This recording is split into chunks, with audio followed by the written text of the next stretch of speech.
Over to you, Cheeto Johnson.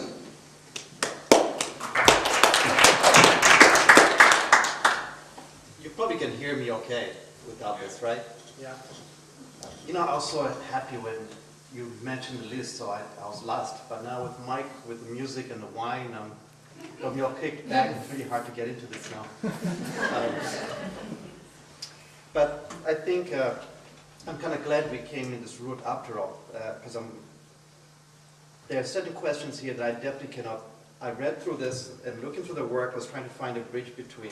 There are certain questions that I feel are not clarified. You know, I'm being a professor in sculpture, the last person to answer what sculpture is. I'm very, hesitant about bringing that because we know that it's constantly being redefined, re-questioned. There's no emphasis of any process that's a hierarchy, and therefore there's, it's pointless, really. I mean, I think activities in beehive could be questioned. I think it's perfect right here, where there's a piece that's being by Nate Morgan that's being imaged 30 years from now, and the notion of the workplace or the future, the dream, but definitely nothing we can physically see right now. So these questions I think are very questionable to be addressed personally.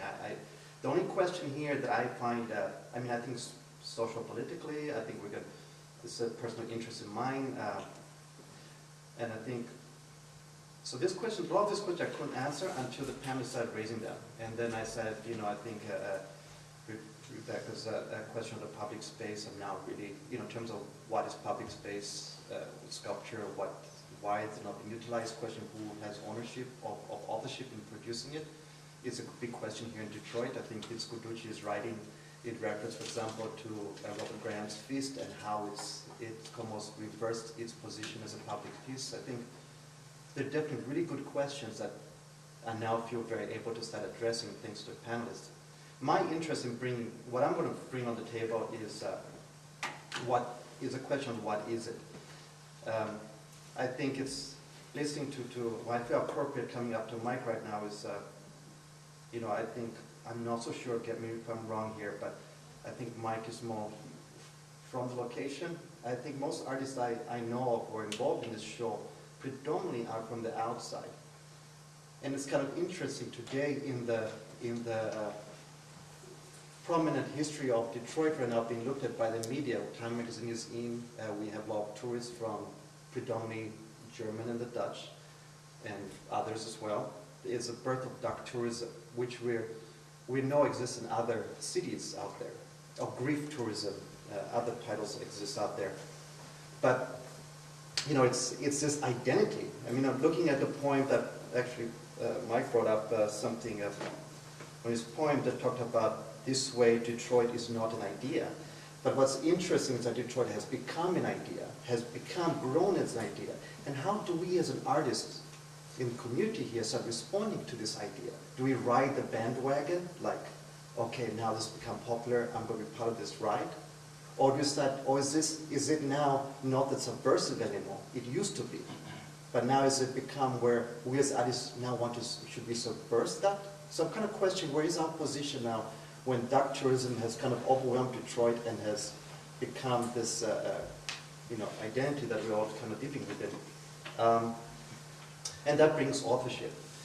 So that's again going back to what is sculpture, what is that? I cannot really claim it because I'll quote Donna Haraway, the feminist primatologist, who said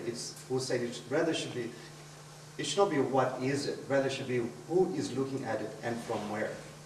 And I think that's a very good paraphrase because I think we are coming from different locations. I think all the work that produces is kind of hybrid or the borderline that's being exposed, the non-defined spaces that are meeting the location and all where we're coming from.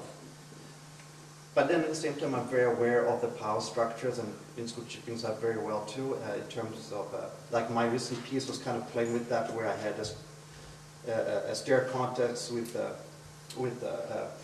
astronomer from Middle East facing Copernicus, and my interest in it was the fact that Copernicus' sculpture was not that Frank Zager made it himself, but more that Bruno made it happen. This guy Bruno, who also made the Polish general downtown make it.